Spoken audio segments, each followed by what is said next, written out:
Public. Another successful foray into Australia for the Cambridge-trained Aussie Public. This is Warwick Farm Race, 5-second leg of the quaddie. The market mover is Seamus. Let's head upstairs. We're on start time. Here's our caller, Mark Sheen.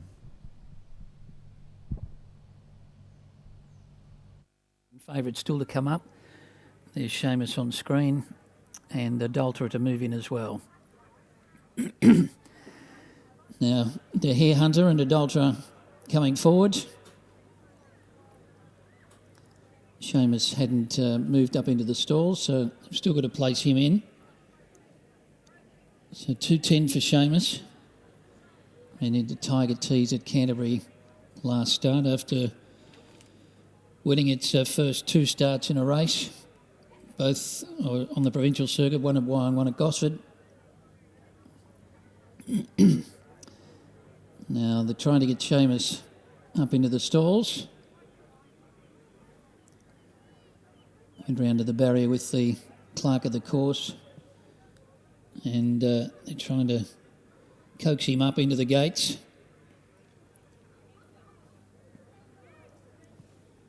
Now it looks like they've managed to get him in, and the last one to move up will be Adultera. This is the Camden Handicap Race 5.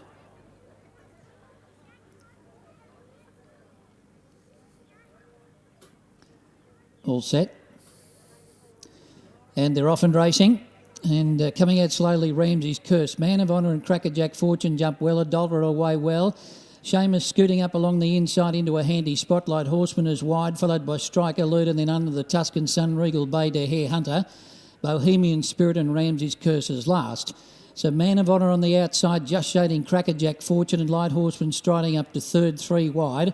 Seamus back on the inside of Adultera, and then to Hare Hunter, who's made up ground.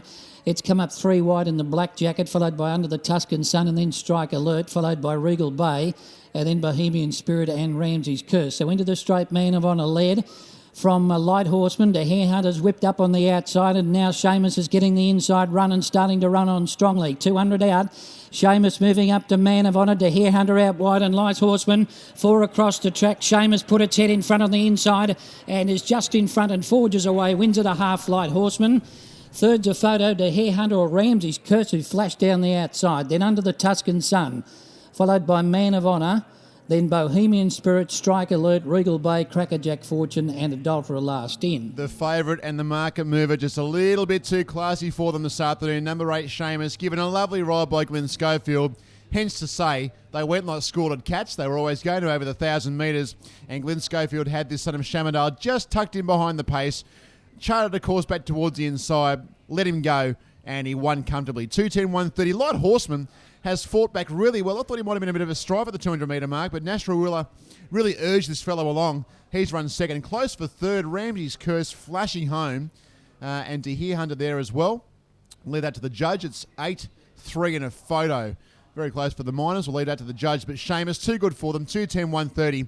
And Brent, a nice performance by the market mover. He seemed to have them covered a fair way out. He certainly did. You can see Glenn Schofield just waiting for a run back to the inside of Man of Honour. And once it comes, Seamus, he's got a bit of class about him. He burst through and showed good acceleration over the concluding stages. Light Horseman was game in defeat to run second. De Hare Hunter ran a nice race. And the big one was Ramsey's Curse. It was slow to begin. Young Chad Schofield didn't have a lot of luck on this galloper, and you can see him back last, virtually on the outside. And he really hits the line strongly. It was a big effort from Ramsey's Curse, still finding the line there. But all honours with the winner, Seamus. He now makes it 3 wins from 4 starts, and I think John McNair has a pretty smart galloper on his hands. I think so. Ramsey's Curse runs third. The numbers you require are 8, 3, 7 and 2. 8, 3, 7 and 2. Seamus, too good for them. 2:10, 1:30. Market mover salutes. Light Horseman really fought back well. He's a talented horse in his day. He runs second, 360, and Ramsey's Curse blew the start, flashed home a half a length by short neck, 57.45, 34.23.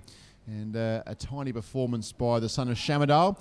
He's a 5-year-old. He's lightly raced. Wonder why he's been off the scene or not raced more. But anyway, I'm sure there's a story behind Seamus. The form around Tiger Tease looked good, and it's been a pretty cushy victory in the end for the market mover in Seamus. He scores comfortably.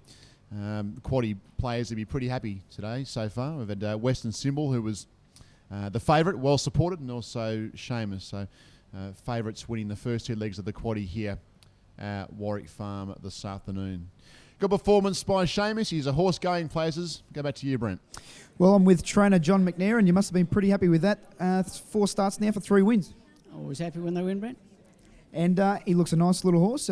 He's lightly raced. Has he had a few issues early in his career? Yeah, he had a broken pedal bone, broken sesamoid bone, I should say, and that's probably why he's got the manners that he's got pre-race. Once he gets out there and gets out of the barriers, that the brain switches on to racing. Blessed with a lot of ability, and probably could make a case for the horse to be nearly unbeaten, although it's no disgrace to be beaten by Tiger Tease, I'd say. We'll just keep going with him and hope that he can get a little bit further, but he's above average, put it that way. He certainly looks that way. Where do you think he'll be his best? 6 furlongs?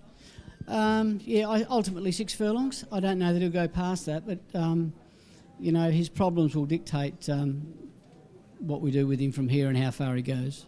Oh, well, you enjoy the ride. I will. That's winning trainer John McNair. Seamus, 3 wins from 4 starts and horse going places. As we head back.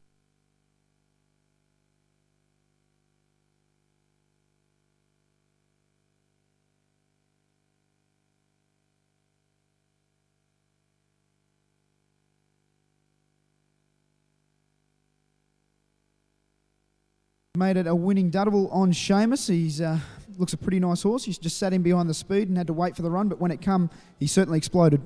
He did. They were going a little bit quick for me, and he's got lots of speed, so I was always happy where I was. And once he did get the split, it was a bit tight for him, but he put his head in there and he wanted to run and he ran away. John McNair said he'd probably be best once he gets to about 6 furlongs, and that'd be probably stop him. He wouldn't go much further. What's your opinion? Yeah, John knows the horse a lot better than me, and that's pretty spot on. Exactly what I feel from the saddle as well. Good start to the day. Great, thanks. Well done.